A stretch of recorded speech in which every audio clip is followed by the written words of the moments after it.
Pourquoi est-ce que l'accord dit de libre-échange entre l'Europe et le Canada menace nos droits politiques? Ce qui est vraiment inquiétant avec le traité de libre-échange entre l'Europe et le Canada, c'est que ce n'est pas un projet inventé par la sphère politique canadienne ou la Commission européenne ou les gouvernements européens. Le projet de libre-échange entre l'Europe et le Canada, il a été inventé par des multinationales européennes et canadiennes.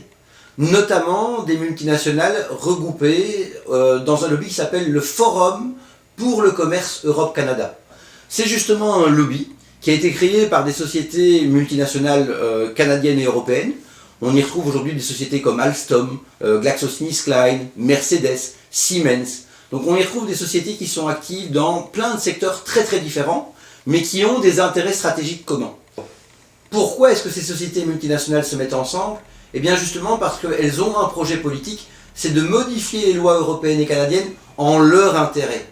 Et lorsque ces entreprises se sont réunies pour la première fois en 1999, elles avaient parmi les invités du jour à la fois le ministre canadien du commerce et en même temps Sir Léon Brittain, qui était à l'époque un des vice-présidents de la Commission européenne.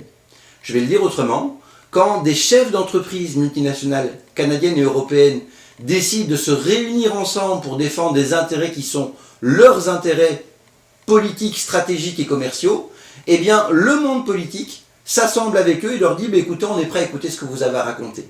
Ça n'arrive jamais quand les syndicats se battent, quand les ONG se battent, quand les gens qui défendent de l'intérêt général et de l'intérêt local se battent. Jamais on a un vice-président de la Commission européenne qui va venir à une réunion, je ne sais pas, par exemple, des organisations qui défendent les droits de l'homme.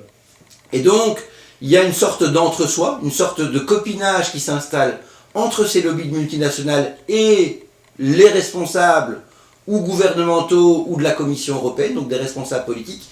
Autrement dit, le traité de libre-échange Europe-Canada, ce n'est pas un projet inventé par le monde politique, ce n'est pas un projet d'intérêt général, c'est un projet inventé par et pour les multinationales.